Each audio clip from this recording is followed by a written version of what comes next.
On va poursuivre ce cours sur O2, CO2, lactate, le bon, la brute et le truand, en faisant cette deuxième partie où cette fois-ci, on va s'intéresser plus spécifiquement à la partie sur l'oxygène et sur le CO2. L'oxygène est-il notre meilleur ami et le CO2 est-il ce vilain qu'il faut systématiquement éliminer après avoir fait la première partie sur le lactate il y a 2 semaines. Alors, on commencera par parler un peu de VO2 et de transport à tel en oxygène. On parlera des différents déterminants de la SVO2, SVCO2. On aura quelques diapos qui s'intéresseront aux effets de l'hyperoxie dans différentes situations cliniques. Et puis, on évoquera quelque chose que je pense votre génération n'a pas connu, qui est la mesure de la saturation tissulaire en oxygène, notamment dans le sepsis. Et puis dans cette deuxième partie, on abordera la physiologie du CO2, un peu de vasoréactivité au CO2, et enfin, on s'intéressera aux différents gradients de CO2. Alors, transport artérien en oxygène, vous connaissez sa définition, c'est le contenu artérien en oxygène, que je vous ai réécrit ici, puisque ça fait jamais de mal de le revoir, avec SaO2, l'hémoglobine, le pouvoir oxyphorique de l'hémoglobine. Ça, c'est la quantité d'hémoglobine d'oxygène qui est liée à l'hémoglobine. Et puis, on additionne à cela la quantité d'oxygène qui est liée, qui est dissoute dans le sang. Hein, avec ce fameux coefficient de dissolution de l'oxygène dans le sang, 0,003, qui fait que d'un point de vue du contenu artériel en oxygène, quelle que soit la valeur de la peptide AO2, elle sera négligeable par rapport à la SaO2. Bon, ça, vous connaissez ça par cœur. Et donc, ce contenu artériel en oxygène, on va le multiplier par le débit cardiaque, et c'est ça qui va nous dire quelle est la quantité d'oxygène qui est transportée dans notre organisme. Ça, c'est la délivrance en oxygène. Et puis de l'autre côté, on a la consommation d'oxygène. Cette consommation d'oxygène, c'est quelque part la différence entre la quantité d'oxygène qu'on a dans les artères, auquel on soustrait la quantité d'oxygène qu'on a dans les vaisseaux. Ça, c'est ce que l'organisme a consommé. Et on multiplie ça par le débit cardiaque et vous avez la consommation d'oxygène par minute. Une autre façon de le représenter, c'est de mettre en relation la VO2 et la VCO2, puisque par le biais de la respiration cellulaire, de la phosphorylation oxydative, l'oxygène qui est brûlé va fabriquer du CO2. Alors, ce n'est pas le seul mécanisme de production de CO2, on verra après qu'il y a un peu de production de CO2 en anaérobiose, mais une large majorité du CO2 qui est produit vient de l'oxygène qui est brûlé, les deux paramètres O2 et CO2 étant reliés par ce petit QR. C'est quoi ce QR? Si vous connaissez ça, hein. Bon, vous rachetez ou vous relisez impérativement le John B. West, hein. Le quotient respiratoire. Le quotient respiratoire, c'est ce qui lie la production de CO2 en fonction de la consommation d'oxygène. Et ça dépend des substrats énergétiques qu'on utilise pour fabriquer de l'énergie. Est-ce que c'est plutôt des glucides? Est-ce que c'est plutôt des lipides? OK. Alors, si on s'intéresse aux différents déterminants de la saturation veineuse en oxygène déjà dans cette salle, qui utilisent dans leur pratique quotidienne la SVO2, la SVCO2. Alors, comment est-ce que vous l'utilisez?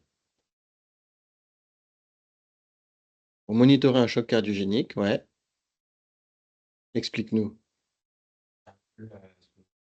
Soit une centrale nucléaire, un CAFSUP, si la SVO2 et la SVCO2 sont basses, ça veut dire que enfin, c'est un reflet de débit cardiaque inadapté OK. parce que le- l'organisme a besoin d'extraire beaucoup d'oxygène. euh, et donc, enfin, OK. je parle de la saturation artérielle normale. La différence entre les deux va traduire un débit cardiaque bas. Alors, la différence entre les deux quoi? Entre saturation artérielle en oxygène et saturation veineuse. D'accord. OK. Donc là, on s'intéresse déjà à des gradients, entendu.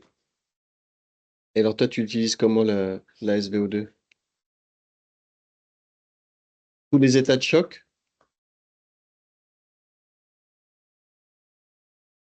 Alors vas-y, dis-nous. Le sepsis? Ouais, ouais. Ça t'évoque quoi? Bah, du coup, s'il y a un état de choc, ça fait que ça. D'accord. Donc cette fois-ci, à l'inverse, la SVO2 serait augmentée, C'est un truc alors qu'il y a un état de que choc. Ok, c'est intéressant. Il y a plein de choses intéressantes que vous dites là. Donc déjà, la SVO2, c'est quoi? C'est euh, la saturation interne en oxygène auquel on soustrait la VO2 en haut. Donc déjà, il y a une première variable qui est la consommation d'oxygène. Et en dessous, on voit qu'on a effectivement notre débit cardiaque qui fait partie des déterminants de la SVO2. Donc il y a un lien effectivement mathématique entre SVO2 et débit cardiaque. À côté de l'hémoglobine et toujours ce pouvoir oxyphorique de l'hémoglobine. Finalement, c'est un peu l'équation qu'on présentait juste avant, hein. Et alors, bah, c'est très pratique parce que c'est facile à mesurer. Euh, la SVO2, alors la vraie SVO2, comme tu l'as dit tout à l'heure, Adam, c'était avec un cathéter de Swan-Ganz. La SVCO2, on peut la mesurer au niveau du territoire cave supérieur, effectivement, avec un cathéter dont l'extrémité serait au niveau de l'oreillette droite. C'est facile à mesurer. Il y a même des cathéters centraux, je ne sais pas si vous avez déjà utilisé ces dispositifs, qui ont une fibre qui mesure en continu la SVO2. Donc c'est une mesure qui est simple à faire. Et dans la situation que tu as décrite tout à l'heure, Adam, qui est celle du choc cardiogénique un peu pur, isolé, effectivement, c'est probablement une situation où on a un lien assez direct entre SVO2 et, et débit cardiaque. Mais, parce qu'il y a toujours des mais. Si on s'intéresse cette fois-ci à la situation du sepsis que tu évoquais dans un deuxième temps, et en fait, c'est des notions avec lesquelles vous êtes maintenant bien à l'aise, il y a une dysfonction mitochondriale au cours du sepsis. Et quand on dit dysfonction mitochondriale, on entend également que l'oxygène arrive au tissu, hein. Quand on parlait du lactate, on voyait que dans les états de choc, et en particulier dans le choc septique, le problème n'était pas, mais je vais quelques diapos là-dessus derrière, qu'il n'y avait pas suffisamment d'oxygène qui arrivait au tissu, mais que probablement une partie des tissus n'arrivait pas à extraire l'oxygène. Et on peut le voir sur cette diapo avec l'activité de différents complexes de la chaîne respiratoire mitochondriale qui sont diminués entre les survivants et les non-survivants d'un sepsis. OK. Donc, qui dit dysfonction mitochondriale dit problème d'extraction de l'oxygène au niveau des tissus, hein. Euh, et ce problème d'extraction en oxygène, eh ben, il peut faussement normaliser notre SVO2. Alors même que à la phase initiale d'un choc septique, on peut avoir une SVO2 qui est diminuée du fait d'une baisse initiale, du moins du débit cardiaque. Et bien sur des tissus qui n'arrivent pas à extraire l'oxygène, cette baisse de débit cardiaque serait, je ne sais pas si on peut dire comme ça, mais compensée par un problème d'extraction des tissus en oxygène qui nous donnerait une SVO2 euh, normale, alors même qu'il y a différents types de problèmes au niveau périphérique.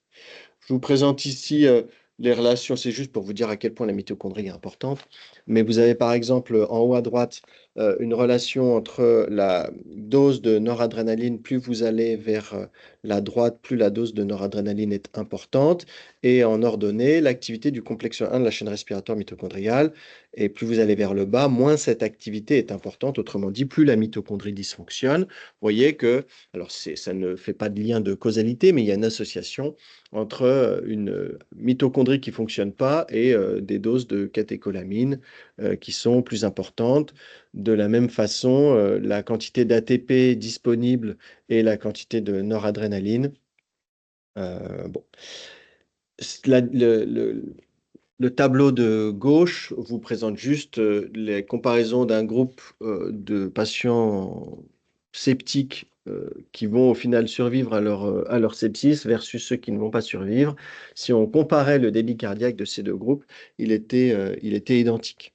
Le problème, c'est pas un problème de pompe dans une grande majorité des cas. les graphiques que tu présentes avec la corrélation dose de noradrénaline, dysfonction mitochondriale, c'est des populations de choc septique ou c'est des Et chocs c'est septiques? cela. Ok. Les points noirs foncés, c'est, je suppose, ceux qui décèdent et les points blancs, ceux qui survivent. Euh, bon, donc débit cardiaque et mortalité, c'est pas lié dans le choc septique, mais ça vous le saviez.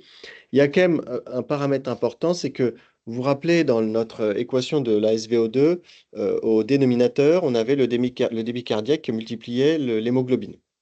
En fait, le débit cardiaque et l'hémoglobine ne sont pas des variables indépendantes, puisque lorsque l'hémoglobine baisse, la rhéologie du sang diminue, il y a moins d'éléments figurés du sang. Vous savez que l'hémoglobine, c'est en quantité ce qui représente le plus d'éléments figurés du sang.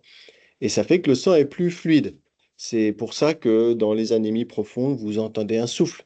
C'est qu'il y a un flux qui est accéléré, qui génère de la turbulence et que vous entendez un souffle. Bref, lorsque l'hémoglobine baisse, le débit cardiaque augmente.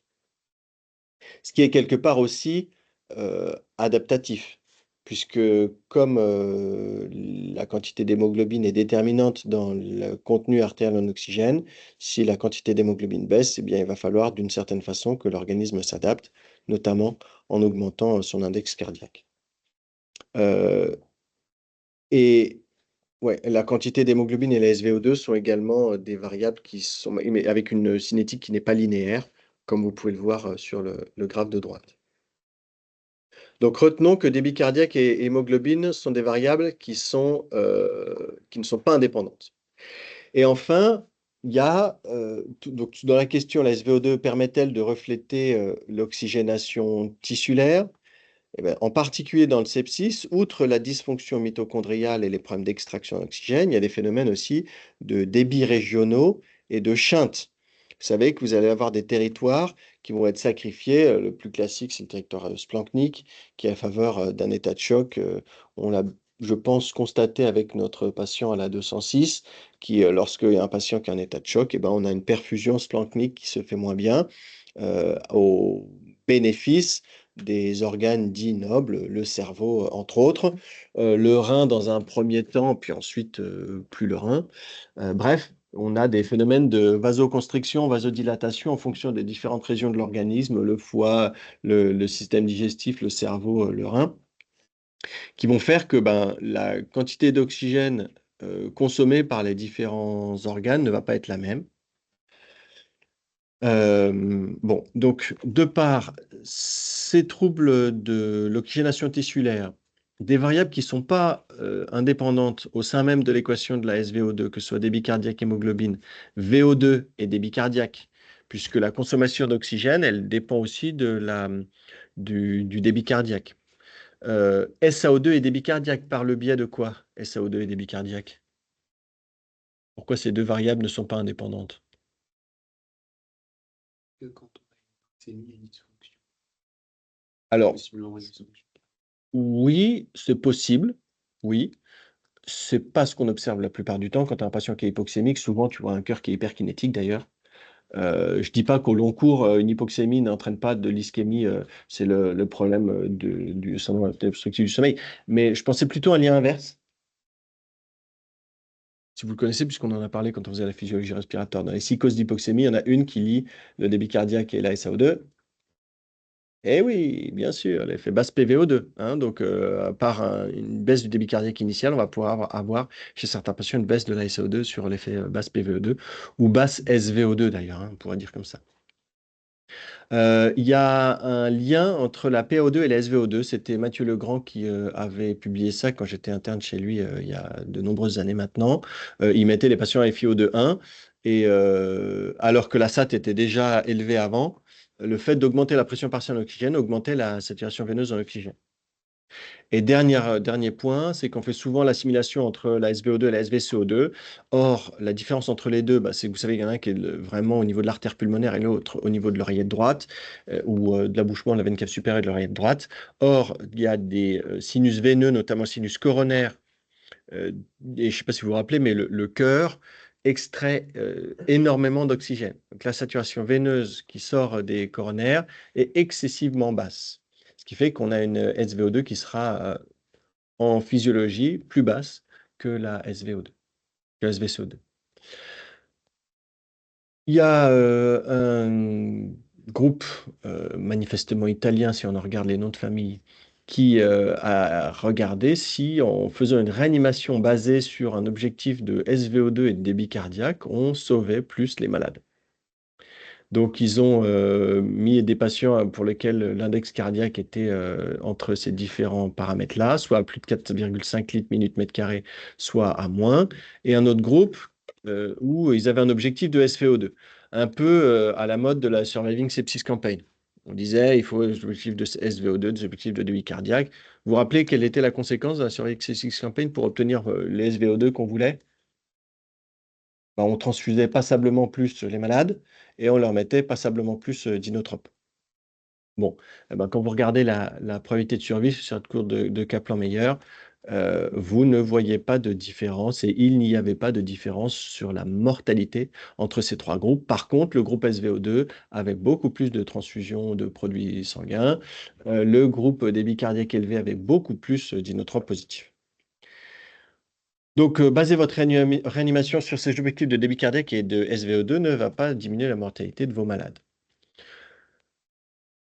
Donc, dans l'interprétation de votre SVO2, eh ben, attention, il y a énormément de paramètres à prendre en compte. On a assez peu évoqué la VO2, mais la VO2, elle dépend de tout un tas de choses. Et en réanimation, quand le patient est sédaté, désédaté, quand il a de la fièvre ou qu'il n'a pas de fièvre, qu'on le curarise ou non, qu'il frissonne ou non, qu'il a des douleurs, qu'il est stressé au sens physiologique, tout ça, ça va augmenter la VO2. On le voit chez nos traumatisés crâniens qu'on curarise, où on va, en baissant la VO2, baisser la VCO2. Bon, je ne vous reprends pas tout ce qu'on vient de dire là, mais la SVO2, c'est une variable qui est intéressante, mais qui dépend de tellement de paramètres que pour savoir quelle est la cause d'une modification de sa valeur et en déduire une attitude thérapeutique, eh ben, c'est difficile de savoir si c'est plutôt la VO2, plutôt le débit cardiaque, plutôt l'hémoglobine parce qu'on a rempli le malade, que du coup on l'a hémodilué, que du coup l'hémoglobine a baissé, ou des variations de SAO2. Donc dans des situations caricaturales à la phase initiale d'un choc cardiogénique, avoir une SVO2 et voir si elle est basse et se dire que le débit cardiaque est probablement baissé, oui. Mais est-ce qu'on a besoin de la SVO2? Est-ce que notre TT n'est pas suffisante? Est-ce que la fonction rénale, la fonction hépatique, l'encéphalopathie ne sont pas suffisants? Je pose la question. Alors, je vous ai rajouté quelques diapos hier qui traitent de l'hyperoxie, avec comme message derrière que ben, l'oxygène, c'est fondamental, certes, hein, pour le contenu artériel, le débit, le transport artériel en oxygène, mais c'est toxique. Et si on s'intéresse à l'infarctus du myocarde, c'est pas tout blanc ou tout noir, hein, comme souvent en médecine, mais chez l'animal et chez l'humain, apporter de l'oxygène à la phase aiguë d'un SCAST+, est associé, vous le voyez dans ce papier publié dans Circulation en 2015, donc il y a un groupe où il donnait de l'oxygène, un groupe où il ne donnait pas d'oxygène à la phase toute initiale d'un SCAST+. Et la taille de l'infarctus était significativement plus importante dans le groupe qui recevait de l'oxygène, au point où il a été pendant un temps recommandé de ne donner de l'oxygène que si la SPO2 était inférieure à 90%. Quels seraient pour vous les mécanismes qui pourraient expliquer que apporter de l'oxygène à un infarctus, alors qu'il y a une authentique dette en oxygène d'une partie du myocarde, ne permet pas d'améliorer la fonctionnalité ventriculaire gauche, voire augmenterait la taille de zone nécrosée? Et la zone de pénon, une vasoconstriction, tout ça. Ouais. Donc, effectivement, la zone qui est nécrosée, elle est nécrosée, on ne va pas pouvoir la récupérer. Tout l'enjeu, dans le myocarde, un peu comme dans le cerveau, c'est la zone de pénombre, cette zone qui souffre, mais qu'on peut potentiellement récupérer à la faveur de la revascularisation coronaire. Et donc, c'est ces phénomènes d'ischémie, reperfusion. Vous allez reperfuser un myocarde à la faveur d'une coronarographie, par exemple, avec un sang qui a une quantité d'oxygène extrêmement importante. Et localement, cet oxygène, il va être toxique par le biais notamment de la production de radicaux libres de l'oxygène. J'aurai une diapo de Mervyn Singer un peu plus tard qui résume les différents mécanismes de toxicité de l'oxygène. Dans l'arrêt cardio-respiratoire, alors vous savez que chez l'enfant, il ne réanime pas en FiO2 1, hein. Chez l'enfant, il est revenu avec des FiO2 qui sont basses. Chez l'adulte, ce n'est pas encore rentré dans les mœurs, mais vous avez plus de mortalité chez les patients qui ont des pressions partielles en oxygène qui sont supérieures à 60 mm de mercure. Là, ils avaient fait deux groupes, un groupe normoxy, un groupe hyperoxy. Il n'y avait pas de patients hypoxémiques, hein, parce que évidemment que l'hypoxémie n'est pas souhaitable, mais c'était normoxy défini comme une pression partielle en oxygène aux alentours de 60 mm de mercure. Et l'hyperoxy, c'était tout ce qui était au-delà. Et donc, eux, ils observaient plus de mortalité lorsque on apportait plus d'oxygène à nos patients qui venaient d'être réanimés d'un arrêt cardiaque. Alors, ça, c'est un papier tout récent, une étude chinoise publiée en février 2025 dans le Lancet, dont les résultats ne vont pas dans le sens que j'aimerais vous donner, mais que je vous présente par intégrité intellectuelle. C'est un travail qui s'est intéressé à administrer 10 litres d'oxygène versus 1 litre d'oxygène pendant les 4 premières heures d'un AVC ischémique pris en charge à l'hôpital avec une thrombectomie mécanique. Dans les papiers qui étaient sortis avant l'ère de la thrombectomie mécanique, avant 2015, l'hyperoxie était associée à un plus mauvais outcome. Et là, eux nous disent que tant d'un point de vue expérimental que d'un point de vue clinique avec cette étude contrôlée, randomisée, multicentrique, on a un bénéfice sur le score de Rankin modifié lorsqu'on administre de l'oxygène à la phase initiale d'un AVC ischémique, avec comme hypothèse physiopathologique celle, une fois de plus étonnante, mais que je vous présente malgré tout, d'une meilleure intégrité de la barrière hémato-encéphalique au cours de l'AVC chez les patients qui sont hyperoxiques, hein, que je vous présente dans le papier qui est en bas à droite de la diapo.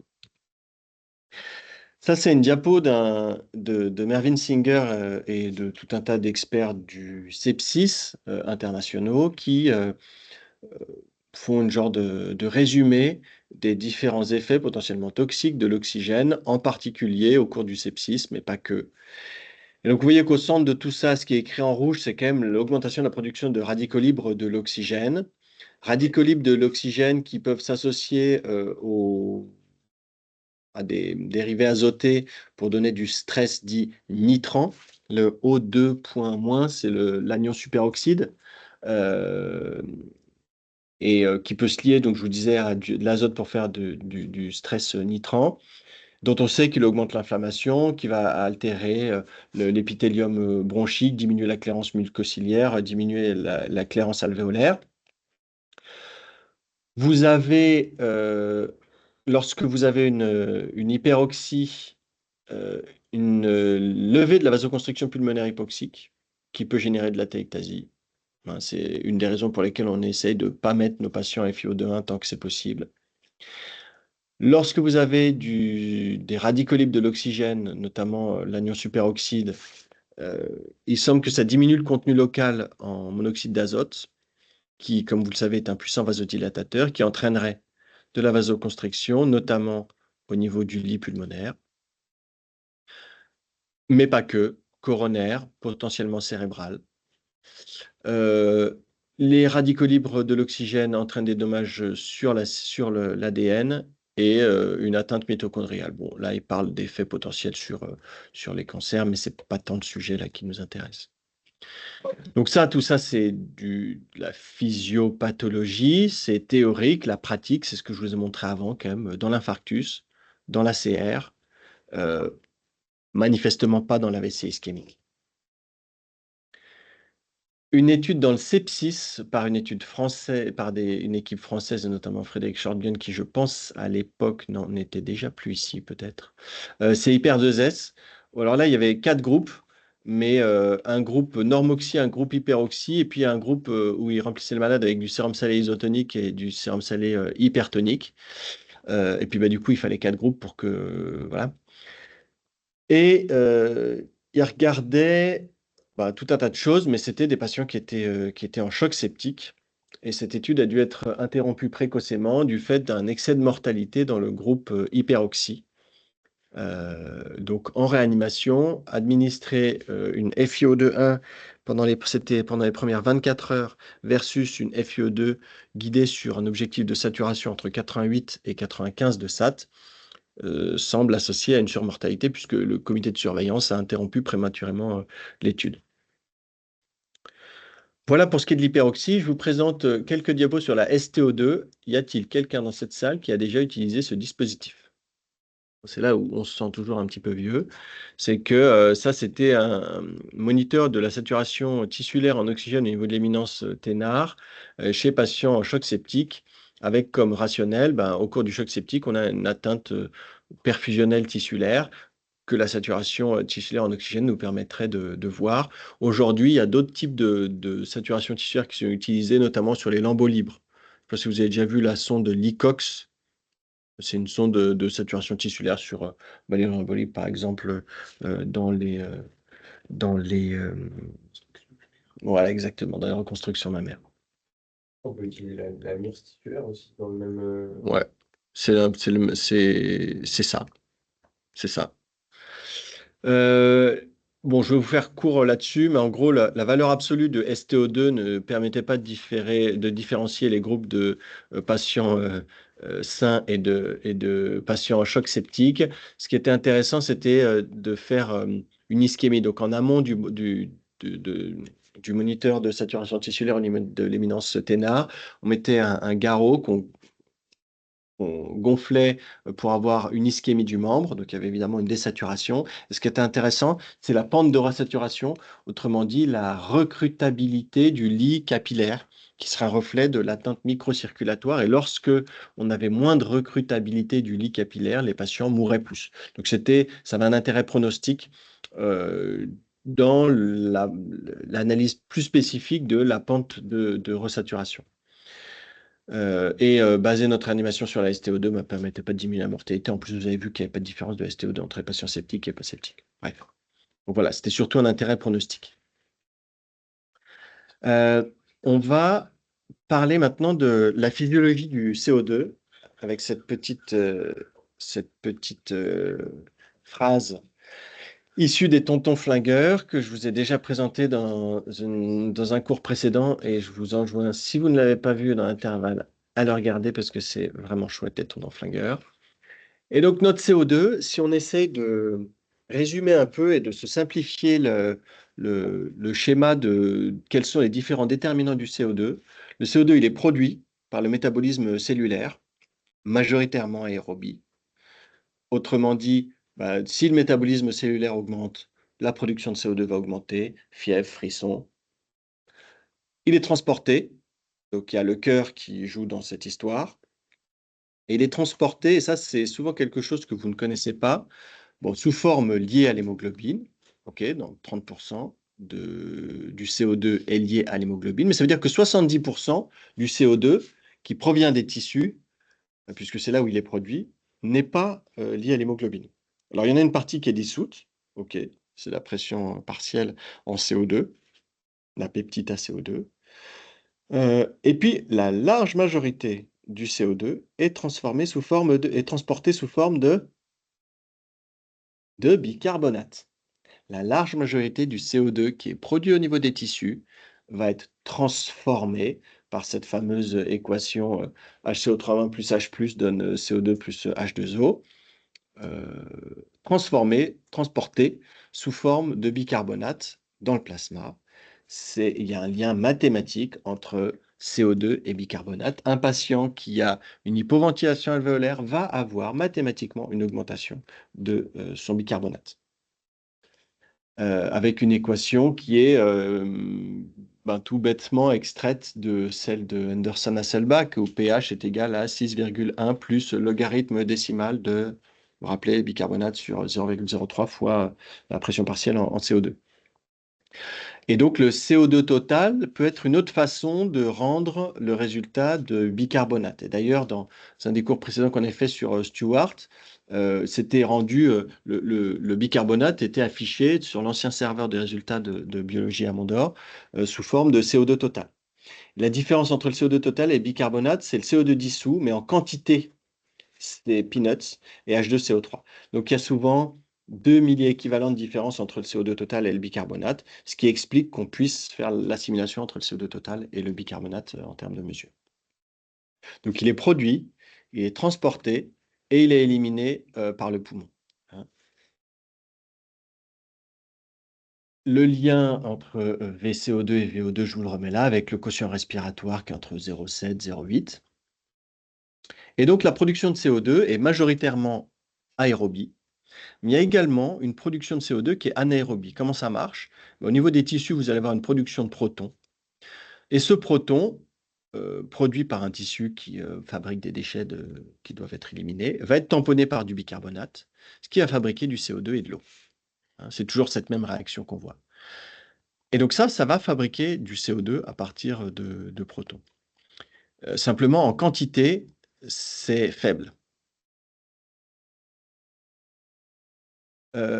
L'élimination pulmonaire, eh bien, lorsqu'on a une production de CO2 qui est plus importante parce que on a par exemple notre métabolisme qui augmente, normalement l'adaptation pulmonaire elle est rapide. Hein, quand vous faites de l'exercice physique, vous allez courir, vous allez à la fois augmenter votre production, votre consommation d'oxygène, augmenter votre production de CO2, mais vous allez également adapter tant votre débit cardiaque que votre ventilation minute pour éliminer la charge en CO2. Vous savez que au niveau du cerveau, du tronc cérébral, hein, de la moelle allongée, vous avez et puis tout un tas de chémorécepteurs. C'est là où sont les centres de commande de la respiration et qui est très sensible aux variations de pH par le biais notamment du CO2 dissous.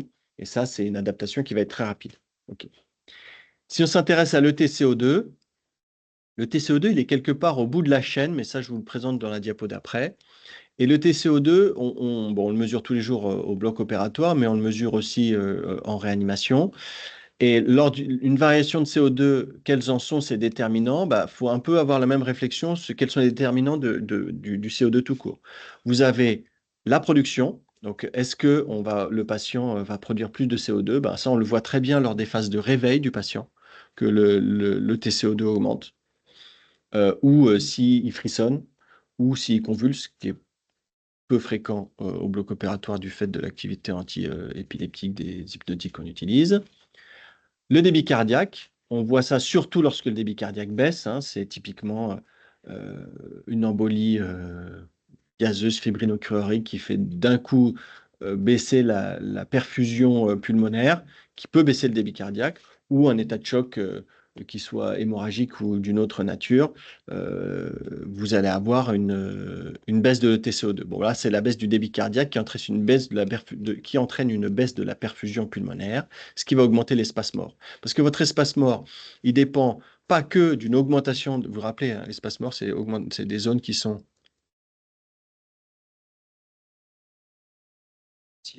c'est des zones qui sont ventilées, qui ne sont pas perfusées. Donc l'espace mort, vous pouvez en avoir plus parce que vous avez plus de zones ventilées, avec le même nombre de zones perfusées, ou parce que vous avez moins de zones perfusées, avec le même nombre de zones ventilées. Et donc, plus de zones ventilées, c'est par exemple, vous surdistendez votre poumon, moins de zones perfusées, c'est une baisse du débit cardiaque. Et ça va augmenter le gradient entre la PaCO2 et le TCO2. L'autre TCO2 sera plus bas. Par exemple, une embolie pulmonaire, ça va jouer sur les deux. Ouais, mais l'embolie pulmonaire, elle n'est pas systématiquement grave au point de baisser le débit cardiaque, bien que au moment où l'embole se fait, en fait, le temps que le cœur s'adapte, il y aura probablement une baisse du débit cardiaque initial, le temps que la répartition du débit se fasse dans le reste du lit pulmonaire, que le recrutement du lit vasculaire pulmonaire se fasse. Il y a quand même une augmentation brutale de la poche-charge du ventricule droit, qui d'un coup, bam, va se dilater, hein, puisque tu sais que la compliance du ventricule droit est bien meilleure que celle du ventricule gauche. Bon. Donc, ouais, il y a plusieurs mécanismes dans le P qui peuvent augmenter, qui peuvent expliquer cette baisse de l'ETCO2. Alors, la vasoréactivité au CO2, on l'avait évoqué un peu dans l'hémodynamique cérébrale avec cette vieille diapositive qui vous rappelle que une variation de 1 mm de mercure de petit a CO2 entraîne une variation de 3% du débit sanguin cérébral. Donc, les variations de pH par le biais du CO2 sont de très puissants déterminants des variations du débit sanguin cérébral. Et ça, c'était cette étude que je vous avais déjà présentée sur des chats qui étaient anesthésiés, à qui on regardait le diamètre des vaisseaux Pio en faisant varier soit le pH, soit le CO2, juste pour vous rappeler ou vous apprendre que c'est bien le pH et pas le CO2 en soi qui est responsable des variations du tonus vasculaire au niveau des vaisseaux pio. Donc, en résumé, le CO2 au niveau des vaisseaux entraîne une vasodilatation, quel que soit le vaisseau, hein. C'est une acidification, on diminue le calcium intracellulaire, relaxation des cellules lisses périvasculaires, vasodilatation. Et la vasoconstriction qu'on observe typiquement chez le patient qui fait une décompensation de BPCO, qui a une hypoventilation alvéolaire et qui est acide de ce fait-là, elle est liée à d'autres mécanismes, notamment lorsque vous avez une acidose, vous avez vos chémorécepteurs qui le voient, et ça va activer votre système sympathique. Et le système sympathique, il va lui entraîner une vasoconstriction qui sera différente selon les territoires, hein. Plutôt une vasodilatation coronaire, rénale, cérébrale, plutôt une vasoconstriction splanchnique, cutanée, hépatique, c'est un peu toujours les mêmes qui trinquent. Et ça, c'est sur les vaisseaux pulmonaires.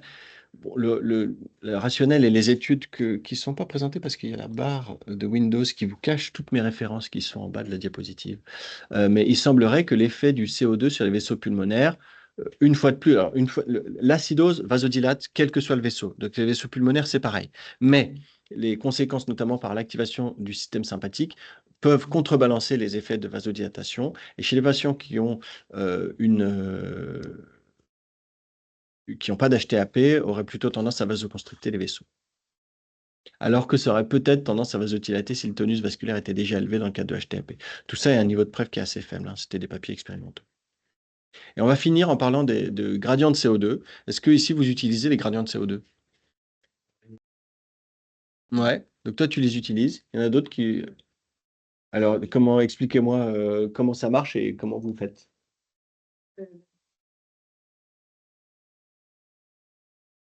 Ok. Donc on fait un gaz artériel et un gaz veineux. Le gaz veineux, il faut qu'il soit prélevé où ça? Au niveau de ton capsule. Ouais. Ok. Et tu vois la différence entre ton contenu artériel et ton contenu veineux. Et selon certains cut-off, si tu as. C'est super acide, je crois, le Oui. différentiel entre l'artériel et le veineux. Ça peut être aussi effectivement d'une baisse du débit cardiaque et t'orienter plus vers un état de choc cardiogénique. Enfin, ça Alors, comment ça marche?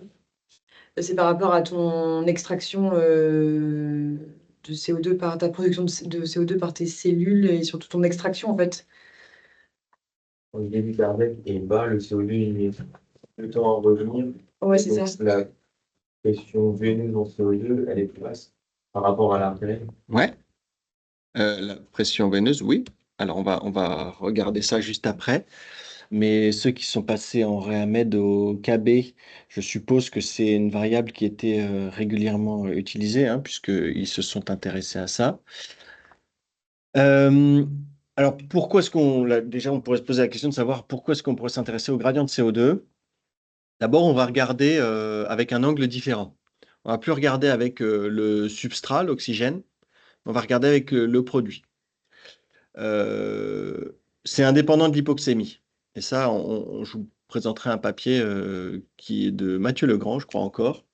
Non, c'était Benoît Vallée, donc ça date, qui montre que c'est indépendant de l'hypoxémie. Et les quelques études que je vous montrerai après nous semblent dire que ces gradients de CO2, alors même que l'état macrocirculatoire s'est normalisé, permet de renseigner sur une atteinte microcirculatoire. Et c'est des gradients auxquels on s'intéresse et non pas une valeur absolue, puisque le CO2 étant un système ouvert dans la mesure où il est ventilé, on ne pourra s'intéresser qu'aux gradients. Et voilà, c'était la fameuse diapo que je voulais vous présenter un peu plus tôt. C'est cette pression partielle en CO2 qui va aller du plus élevé au niveau de là où il est produit au niveau tissulaire, puis diminuer progressivement au niveau du secteur veineux, artériel, alvéolaire, avec peu de gradient entre l'artère et l'alvéole, puisque le CO2 diffuse très librement, et enfin dans l'air expiré, avec notre ETCO2. Donc normalement, un ETCO2 ne peut pas être supérieur à la PaCO2. Alors, les mécanismes de production du CO2 au cours d'état de choc, on a déjà parlé tout à l'heure de la production anaérobie lorsque vous avez un tissu qui est en hypoxie, qui a un manque de perfusion, il va y avoir une accumulation de protons localement qui va se combiner au bicarbonate pour fabriquer du CO2 localement. Mais la quantité de CO2 produite de façon anaérobie est insuffisante pour expliquer l'accumulation de CO2 qu'on observe dans les tissus des patients qui sont en état de choc. Et on en vient un peu à ce que vous disiez, c'est-à-dire que la baisse du débit cardiaque et la baisse des débits régionaux entraîne une accumulation, une stagnation du CO2 par un défaut de clairance. Ce défaut de clairance, il peut être lié à une atteinte macrocirculatoire, les gros vaisseaux qui vont perfuser les muscles des jambes. Il y a un grand bas débit, donc c'est un territoire qui est sacrifié. Ou par une atteinte microcirculatoire où il y a du sang qui arrive en amont, mais du fait d'une atteinte, cette fois-ci au niveau des petits vaisseaux, avec des résistances vasculaires au niveau des artérioles qui vont être augmentées, on peut avoir de la même façon une accumulation de CO2 au niveau tissulaire. Et dans le sepsis, s'ajoute à ça une notion avec laquelle que vous m'avez déjà décrite tout à l'heure, qui est celle de problèmes d'extraction d'oxygène liés notamment à la dysfonction mitochondriale. Et donc ça, c'est un schéma. Une fois de plus, les références ne s'affichent pas, mais parce qu'elles sont cachées par ma barre Windows en bas. En tout cas, c'est des papiers publiés par Fabrice Vallée à Lariboisière. Je vous enjoins à lire ces papiers qui datent maintenant. Je crois qu'il y avait également Sébastien Tanaka à l'époque qui avait publié là-dessus avec la même équipe, qui nous présente de façon un peu schématique ces fameux gradients de CO2. À gauche, vous avez une pompe qui est fonctionnelle, un débit cardiaque systémique et puis au niveau tissulaire qui est tout à fait normal avec une pression partielle en CO2, une pression tissulaire en CO2 qui est forcément plus élevée. Donc vous voyez que la police est un peu plus élevée parce qu'il y en a plus, hein, c'est comme ça qu'ils sont représentés. Et puis ça va être repartir dans la circulation et être éliminé avec un ETCO2 qui est un peu plus bas que votre PVCO2. Lorsque vous avez une baisse du débit cardiaque, la pompe diminue, le débit cardiaque diminue, la perfusion au niveau des tissus diminue, vous allez avoir une stagnation de CO2. Alors même que les vaisseaux passent, hein, il n'y a pas d'atteinte microcirculatoire encore, vous avez une stagnation du CO2 qui va quand même repartir dans la circulation, mais avec un débit qui est plus faible, mais du coup une pression partielle qui va être plus élevée, donc vous allez avoir une pression veineuse en CO2 qui est plus importante, un filtre pulmonaire, on va imaginer, qui est bien fonctionnel et qui permet d'éliminer convenablement le CO2, avec pour le coup une PaCO2 qui aura été éliminée, du moins en bonne partie, ce qui explique une augmentation du gradient entre le secteur veineux et le secteur artériel lorsque la pompe est dysfonctionnelle. Maintenant, une fois que le choc est réanimé, ou alors que vous avez une atteinte microcirculatoire, vous avez rétabli un débit cardiaque qui est normal, mais au niveau tissulaire, vous avez une dysfonction microcirculatoire avec une perfusion régionale qui n'est pas bonne. Et là, de la même façon, le CO2 va s'accumuler au niveau des tissus. Au niveau veineux, ça va moins revenir, mais ça va quand même être plus élevé. Mais ça va moins revenir puisque là, une fois de plus, cette zone-là n'est pas convenablement perfusée. Et là, la pression veineuse sera plus basse et vous aurez un gradient tissulaire et veineux qui va être augmenté, alors même que le gradient veineux et artériel, lui, s'est normalisé. Donc ça, c'est le papier de Benoît Vallée, à Lille, je crois, à l'époque, qui vous présente juste, ça c'est des modèles chez le chien, que ces gradients de CO2 dans le membre d'un chien n'augmentent qu'en cas d'hypoxie ischémique, les ronds creux, et non pas d'hypoxie hypoxémique, c'est-à-dire une baisse de l'oxygène par une baisse de l'apport de la saturation. Donc, ce n'est pas parce que la saturation baisse. Quand vous avez la saturation tissulaire qui baisse, ça ne va pas entraîner d'augmentation de gradient de CO2. C'est que quand vous avez de l'ischémie, c'est quand il y a un problème perfusionnel. Ce travail qui est. Alors, si c'est des complications post-opératoires, c'est que ce n'est pas la Réamed qui l'a fait, je ne sais plus qui l'a sorti. Qui regarde le CO2 gap, nous montre que les patients qui vont présenter des complications post-opératoires vont avoir un CO2 gap qui est plus élevé que ceux qui ne présentent pas de complications post-opératoires. De la même façon que le lactate est un déterminant de cela. Voilà.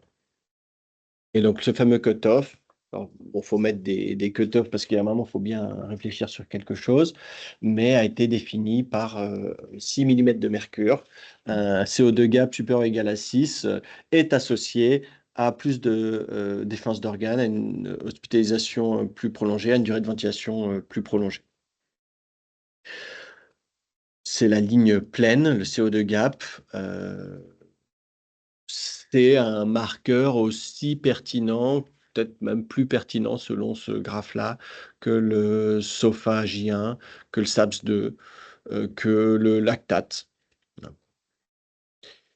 Et si on termine en parlant d'atteinte microcirculatoire, toujours l'équipe de Lariboisière mettait, je ne sais pas si c'est toujours le cas aujourd'hui, mais je pense que oui, des mesures du CO2 cutané au niveau de l'oreille, avec cette petite pince et ce capteur de CO2 au niveau de l'oreille. Et ils constataient que les patients sceptiques, comparés à des patients de réanimation, avaient un gradient de CO2 tissulaire qui était augmenté de par notamment une atteinte microcirculatoire. Et ce qui était intéressant avec ce système-là, c'est qu'il y avait, un peu comme je vous disais tout à l'heure, avec la saturation tissulaire en oxygène et un brassard qu'on gonfle en amont en générant une ischémie du membre, il y avait un phénomène de recrutement du lit capillaire par de la chauffe. Ce capteur de CO2 permettait de chauffer les capillaires au niveau de l'oreille et de voir la recrutabilité du lit capillaire au niveau de l'oreille. Et nos patients en choc septique et nos patients qui vont mourir ont un gradient entre le CO2 tissulaire et le CO2 artériel qui augmente, ce qui n'était pas le cas des patients de réanimation qui n'étaient pas septiques. Et là, on compare les survivants versus les non-survivants avec la pression veineuse centrale en bas à gauche, le débit cardiaque en bas à droite, la SVCO2 en haut à droite, la pression artérielle moyenne en haut à gauche, et le gap de CO2, donc c'est un prédicteur de la mortalité. Il y a d'autres façons de mesurer le CO2. Il y avait la tonométrie gastrique qui se faisait. On regardait le CO2 au niveau de la muqueuse de l'estomac. Et là, cette fois-ci, c'est au niveau de la muqueuse sublinguale. Vous savez que souvent, on évalue la microcirculation avec le laser Doppler, notamment au niveau des capillaires sublinguaux. Là, il regardait le CO2 sublingual. Bon. Donc, ces gradients de CO2, même quand la macrohémodynamique est altérée, vous avez le gradient véno-artériel qui va être augmenté, mais même quand la macrohémodynamique est normalisée, vous avez les gradients entre le tissu et les artères qui, lorsqu'ils sont augmentés, reflètent l'atteinte microcirculatoire. Alors, en 2025, c'est un peu la même chose qu'en 2015, c'était un peu la même chose qu'en 2005. C'est OK, il y a une atteinte microcirculatoire au cours du sepsis, mais quelles sont les thérapeutiques qu'on peut faire pour traiter cette atteinte microcirculatoire? Bon, on en reste au même point pour le moment, c'est associé à un plus mauvais pronostic. Et voilà. Y a-t-il des questions sur l'oxygène et le CO2? Est-ce que j'ai pu mettre dans votre esprit que l'oxygène n'est pas forcément votre meilleur ami et le CO2 votre meilleur ennemi? Et le lactate, plus encore, ce truand vilipendé, honni. Ouais. L'intention de la LV dans la démarche transfuse de transfuse pas, c'est-à-dire un seuil d'hémoglobine qui va être bas, pour lequel on se poserait la question de transfuser, prendre en compte aussi la SVO2, si elle est basse, probablement que la délivrance, enfin le transport en oxygène est pas suffisant et que dans ce cas, transfuser serait bénéfique. C'est une bonne question. Je ne sais pas s'il y a de la littérature là-dessus, ça vaut la peine de regarder. J'aurais du mal à me guider là-dessus du fait de tous les autres paramètres dont la SVO2 dépend. Et notamment, en fait, la question que tu poses, c'est pas un patient qui est en choc hémorragique, c'est pas le patient qui saigne activement, celui-là, en fait, tu sais s'il faut le transfuser, s'il faut pas le transfuser. C'est la question du patient qui est en réa depuis quelques temps, qui est bouffé d'œdème, qui a l'hémoglobine qui baisse doucement, qui est cardiopathe ou qui a agressé du cerveau et qui a, je sais pas, 7 grammes d'hémoglobine. Et est-ce que il faut le transfuser, est-ce qu'il ne faut pas le transfuser? Et sur quels paramètres tu te dis qu'il est en train de souffrir, quand bien même il n'y a pas de troponine qui augmente, quand bien même sur le CG, il n'est pas en train de faire son infarctus. Je ne trahis pas ta pensée en disant ça? C'est ça l'idée? C'est ça un peu l'idée. Bon.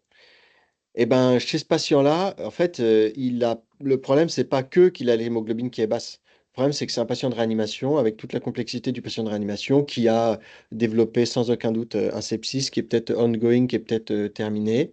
Et est-ce qu'une SVO2 qui baisse chez un patient de réa ne signe pas une mitochondrie qui redevient fonctionnelle et un tissu qui arrive à nouveau à extraire de l'oxygène?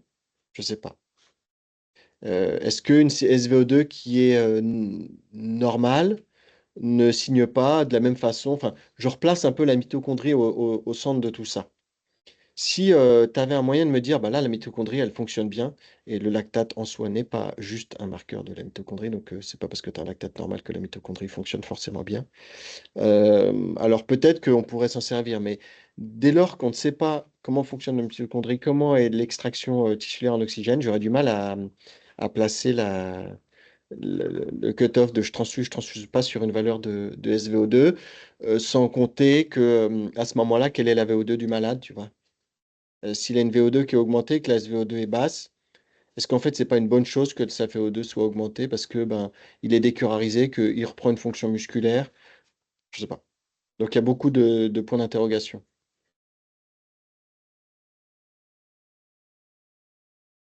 D'autres questions? Bon. Eh bien, nous arrêtons là pour aujourd'hui.